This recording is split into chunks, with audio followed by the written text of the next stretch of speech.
বেঈমানরা ঠিকই ভালো থাকে, ভালো থাকে না শুধু বোকা মানুষগুলো। ভালোবাসায় প্রতারণা না থাকলে রাস্তার পাশে এত পাগল বসে থাকতো না। মন থেকে চাওয়া জিনিসগুলোই এক সময় মন খারাপের কারণ হয়ে দাঁড়ায়। দিন শেষে দীর্ঘশ্বাসগুলো বলে ওঠে, তুই বড্ড একা, কেউই নেই তোর।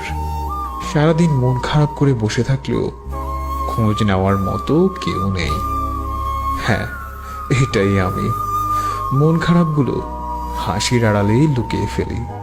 ডিপ্রেশন একটা মানুষের দ্বিতীয় মৃত্যু, যা মানুষকে জীবন্ত লাশ বানিয়ে দেয়। তাকে বলে দিও, তার সাথে কথা না বললে আমার খুব কষ্ট হয়। জীবনের রাস্তায় কারো হাত ধরে অনেকটা পথ যাওয়ার পর সেখান থেকে ফিরে আসাটা খুবই কঠিন। ভালোবাসাটা বেশি প্রকাশ করতে গিয়ে এখন অবহেলাটা বেড়ে গেছে। যেখানে নিজের মূল্য নেই সেখান থেকে নিজেকে সরিয়ে নেওয়াই বুদ্ধিমানের কাজ। কখনো কারো সময় পাওয়ার জন্য জোর করবেন না। যদি তার সময় দেওয়ার ইচ্ছা থাকে সে এমনিতেই দিবে। আমি হাসতে ভালোবাসি, কারণ হাসিটাই তো দুঃখ লুকানোর একমাত্র ওষুধ। কেন যে বড় হলাম, এখন খারাপ লাগলেও চিৎকার করে কাঁদতে পারি না। হ্যাঁ, আমি সত্যিই ব্যর্থ, কারণ আমি কখনোই তোমাকে বোঝাতে পারিনি আমি তোমাকে কতটা ভালোবাসি। আমি অল্পতে রাগ করি তুমি রাগ ভাঙাবে বলে, কিন্তু তুমি যে আমাকে ভুলে যাবে এটা কখনোই ভাবতে পারিনি। মানুষ কখনোই ইচ্ছে করে বদলায় না। কিছু মানুষের অবহেলা, কিছু স্মৃতি আর পরিস্থিতি তাকে বদলাতে বাধ্য করে। ছোট্ট একটা ভুলের কারণে যে অজুহাত দেখিয়ে চলে যায় সে কখনোই পাশে থাকার যোগ্য না। মিথ্যে আশ্বাস দিয়ে কাউকে সাময়িক আনন্দ দেওয়ার চেয়ে সত্য বলে কষ্ট দেওয়া অনেক ভালো। রাত জাগা মানুষগুলো অনেক অসহায়, কারণ তাদের অনুভূতিগুলো তারা কারো কাছে প্রকাশ করতে পারে না। প্রত্যেক ভালোবাসায় দুজন সুখী হলেও তৃতীয় একজন অবশ্যই কষ্ট পাবে। এটাই হয়তো পৃথিবীর নিয়ম। জীবনের বোঝা বইতে গিয়ে দেখলাম স্কুল ব্যাগটার বোঝা অনেক হালকা ছিল। সবাই বদলে যাওয়াটাই দেখে, কেউ বদলে যাওয়ার কারণটা দেখে না। রাত্রি যত গভীর হয় নিজেকে তত বেশি একা লাগে।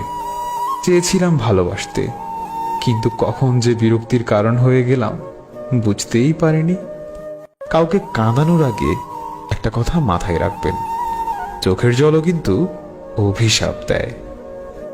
ভুলটা আমারই ছিল, কারণ স্বপ্নটা যে আমি একাই দেখেছিলাম। ডিপ্রেশন কি জিনিস সেটা তারাই বুঝে যারা প্রতিনিয়ত নিজের ভেতর নিজেকে দাফন করে দেয়। কারো অবহেলিত ভালোবাসা হওয়ার চাইতে সারা জীবন একা থাকা অনেক ভালো। বাস্তবতা হলো নতুন মানুষ পেলে পুরান মানুষের কদর কমে যায়। মাঝে মধ্যে ভালো থাকার জন্য সবাইকে ছেড়ে দিয়ে একা থাকা উচিত।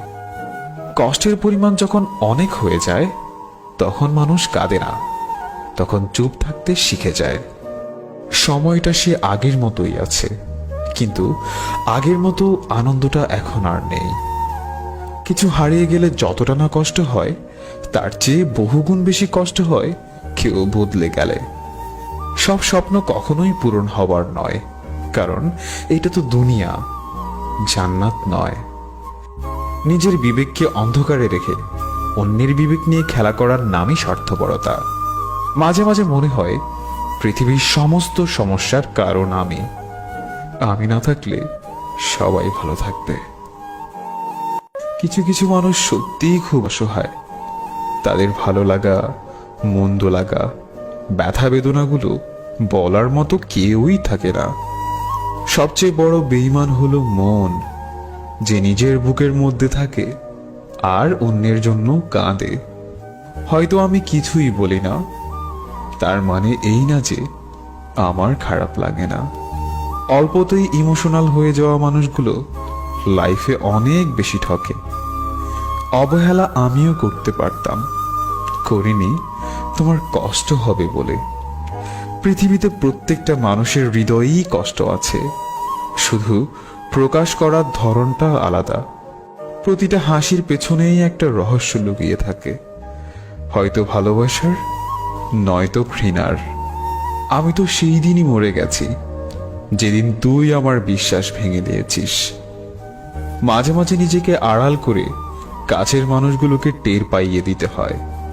বুকের কতটা গভীরে কষ্ট জমে গেলে মানুষ দূরে চলে যায়। তোমায় হয়তো কখনো ভুলতে পারবো না, কিন্তু আর কখনো বিরক্ত করব না। চিৎকার করে কাঁদতে ইচ্ছে হয়, যেটা চাইলেও পারি না। আমি সবার মন ভালো রাখার চেষ্টা করি, কিন্তু সবাই ভুলে যায় আমারও একটা মন আছে। দিন দিন কেমন জানি হয়ে যাচ্ছি, আগের মতো আর কিছুই ভালো লাগে না। পৃথিবীতে বাঁচতে হলে অনেক সময় অনেক কিছু মেনে নিতে হয়। কিছু কিছু মুহূর্ত আসে যখন নিজের অসীম ভালো লাগাকে বিসর্জন দিতে হয়। যে তোমার নীরবতার ভাষা বুঝে না, সে তোমার চিৎকারের ভাষাও বুঝবে না। খারাপ কেউ জন্মগত হয় না, খারাপ বানায় কিছু বেঈমান আর আশেপাশের পরিস্থিতি। হয়তো আমার থেকেও ভালো কাউকে পাবে, কিন্তু তার মাঝে কখনোই আমার ভালোবাসাটুকু খুঁজে পাবে না। মেয়ে হয়ে ভাবছ তুমি সবচেয়ে পরাধীন? হও না ছেলে, বুঝতে পারবে বাস্তবতা কত কঠিন। বর্তমানে ভদ্রতার কোনো মূল্য নেই। এখন ভদ্রতাকে সবাই দুর্বলতা ভাবে। হয়তো নিষিদ্ধ করা হোক প্রেম ভালোবাসা, নয়তো নিষিদ্ধ করা হোক ছেড়ে চলে যাওয়া। আমাকে প্রথমে সবার ভালো লেগে যায়, তারপর ধীরে ধীরে সবার অপ্রিয় হতে থাকি। মানুষের চোখ হচ্ছে সবচেয়ে বড় বোকা, এরা নিজের হয়েও অন্যের জন্য কাঁদে। কাউকে কষ্ট দেওয়ার সবচেয়ে বড় হাতিয়ার হলো তার সাথে কথা না বলে থাকা। ঠকায় তো ওই মানুষগুলো যাদের আমরা মন থেকে বিশ্বাস করি। জবাব আমার কাছেও ছিল, বলা হয়নি তুমি কষ্ট পাবে বলে। তোর শহরের প্রতিটা গলিতে লিখে দিস ভালোবাসার বিনিময়ে অবহেলা বিক্রি হয়। আপন তো সে যে তোমার হাসির পেছনে লুকানো কষ্টগুলো দেখতে পায়। ডিপ্রেশনে থাকা মানুষটাও হাসতে পারে, তবে সেই হাসির ব্যাখ্যা দিতে পারে না। খুব জানতে ইচ্ছে করছে, আমার জন্য কি বিন্দু মাত্র কষ্ট হয় না তোমার? অবহেলা কতটা যন্ত্রণাদায়ক এইটা শুধু তারাই বোঝে যারা প্রতিনিয়ত কারো কাছে অবহেলিত। চেহারা ভালো না হলে ভালোবাসাটাও অভিনয় হয়ে যায়। বদলে গেছি আজ দুজনেই, একজন নিজের ইচ্ছায় আর একজন বাধ্য হয়ে। অযোগ্যকে যোগ্য বানানো সম্ভব, তবে বিশ্বাসঘাতককে বিশ্বস্ত বানানো অসম্ভব। বিশ্বাস করলে এতটাই করো যাতে সে ঠকাতে গিয়ে লজ্জা পায়। যার অবহেলায় তুমি বদলে যাবে, একদিন সেই বলবে তুমি অনেক বদলে গেছো। তোমার আর আমার মাঝে যেটুকু দূরত্ব, তার নামই ভুল বোঝাবুঝি। সব ব্যথা সবাইকে জানানো ঠিক না। কিছুটা দেয়াল জানুক, কিছুটা আয়না দেখুক। কিছু লুকোনো ব্যথা মানুষকে প্রায় বোবা বানিয়ে দেয়।